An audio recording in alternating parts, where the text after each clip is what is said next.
Если мы хотим посчитать общую сумму данных по какому-то диапазону, мы пользуемся функцией сумма. Она позволяет заложить внутрь диапазон со значениями и все их между собой просуммировать. С помощью функции сумма если мы можем найти сумму значений, подходящих под определенное условие. Например, в этой задаче мы суммировали только продажи по розам. Отбирали вот в этом диапазоне розы и только их между собой суммировали. Аналогично мы поступили с датами. В данной формуле мы посчитали только те даты, которые более чем 5 июля, то есть посчитали количество продаж после 5 июля 2018 года. Но функция сумма если позволяет использовать только одно условие. Либо мы в формулу закладываем какую-то дату, либо, как в этой задаче, в формулу мы закладывали наименование розы. Если же эти два условия мы захотим между собой совместить, то нам нужно будет воспользоваться функцией сумма если много. Она позволяет применить несколько условий в рамках одного вычисления. Давайте напишем ее вот здесь и воспользуемся теми же условиями. Мы посчитаем, сколько у нас было продано роз после 5 июля, то есть комбинируем два этих условия. Пишу равно сумма m если mn, открываю скобку, и первый аргумент данной функции это диапазон суммирования, то есть тот столбец или те ячейки с данными, из которых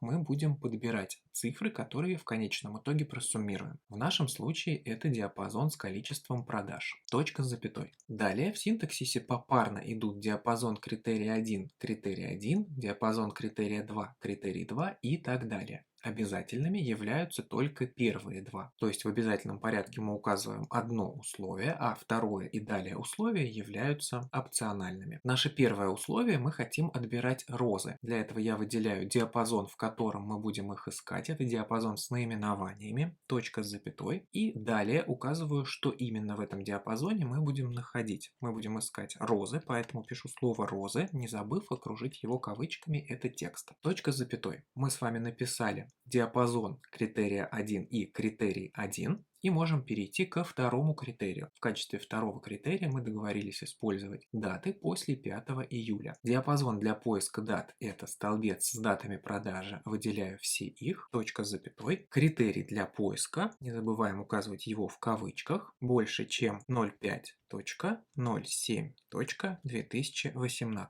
Закрываю кавычку. Мы указали второе условие. Обращаю внимание, что сама дата 5 июля не войдет в нашу конечную выборку, потому что знак «больше» говорит о том, что сама дата должна быть исключена. Если бы мы хотели включить и ее, нам нужно было бы указывать «больше» или «равно». Закрываю скобку, нажимаю на «ввод» и получаю результат. После 5 июля было продано роз 45. Под данное условие в нашем случае подходит только одна позиция. Вот эту строку мы исключаем, так как она 5 июля, а мы указали «больше», а не «больше» или «равно». Соответственно, только вот эти розы нам подходят, их и вывели в качестве конечного результата 45 штук.